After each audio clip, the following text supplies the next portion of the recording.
Alright, hi everybody. So in this video, I'm going to talk to you about how you can create texture using a variety of different tools. So to get started, I just have a ball of clay.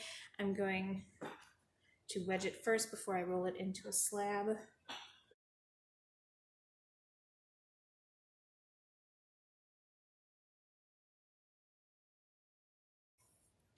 So once I think that I've wedged it enough, I'm going to flatten it out just a little bit before I get my rolling pin out. Alright, so I'm going to take my rolling pin.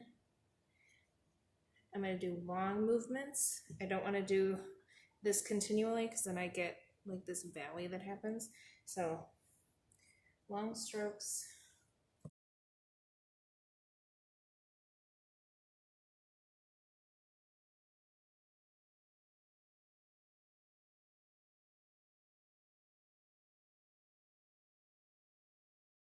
You can see I had an air bubble, so I didn't wedge it enough. But for our purposes today, that doesn't really matter. Right. Now I'm going to take it and I'm going to flip it just so I can make sure I've evened out everything.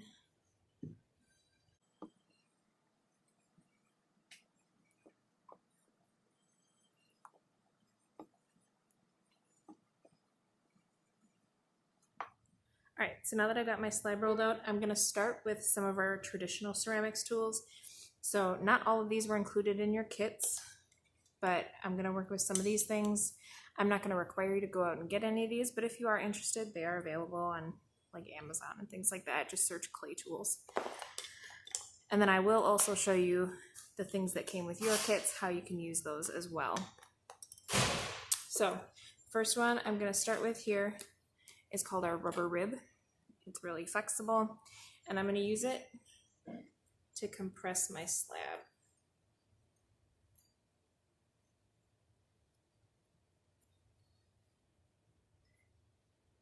So I do kind of a paintbrush motion and it compresses all of the clay molecules together, makes everything nice and smooth.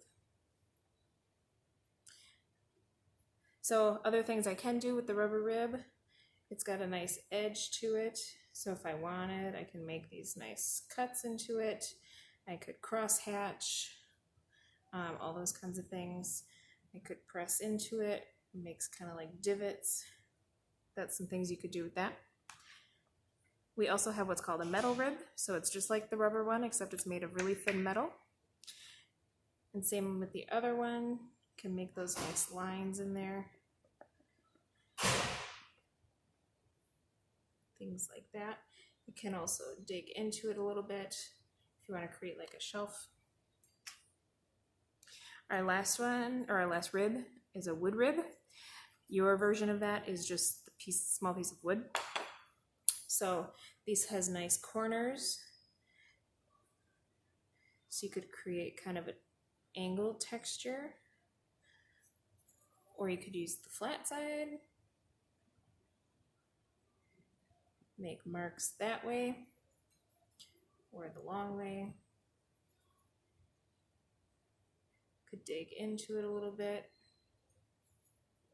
So those are our ribs. After that, I've got these wood tools. And I can create all kinds of different textures just by the way that I move the tool into the clay.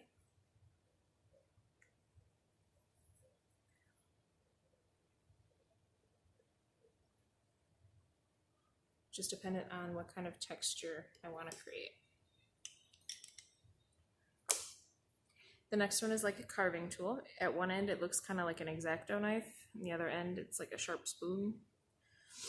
So for this I can actually carve away areas. I can make more intricate designs by carving in. With my X-Acto knife edge, could make little imprints, I could make cut marks.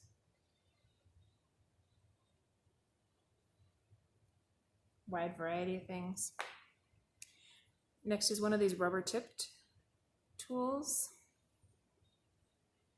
These are really nice for smoothing down at the end, but they also make kind of wider versions of what this one does. So I can draw into it. I could do full sections of stripes, just depends what you're looking for. Next is the needle tool. If you don't have a needle tool at home, you could also straighten the other paper clip I gave you and it'll do the same thing. So this is really nice for fine line work or making small pin-like holes. And then the last of the traditional tools is my loop tool that I made for you guys. So it's just that paper clip taped to the popsicle stick. And this is used for removing big sections of clay. So if I wanted to carve out big areas like this, I could do that, or I could just press into it and create interesting marks that way as well. Now, this tool is two-ended, so you could use the popsicle stick end as well to create kind of a scale texture as well. All right, we have a couple more. So I give you a fork and a knife. The knife, obviously, I meant for like cutting slabs apart, but you could get some nice texture from the serrated edge. Get kind of this soft fur texture from the edge of the knife. Same with the fork, can draw lines in it. Could do evenly spaced dots. Use the other end of the fork. Those are all options. And then the last thing, this is kind of like a kitchen scrubber. This one's specifically made for clay, but you could easily find these at Walmart. And using this, you can create kind of a funky texture by rolling it across the clay. Or if you want, you could scrape it too, and it gives a fuzzy, furry texture. One more thing to mention, you do have a wood skewer in your kit. So that again can be used to make lines, kind of like the needle tool, or you can use the other end of the dowel to create dots as well. So, wide variety of ways to use traditional ceramic tools, but that's not all.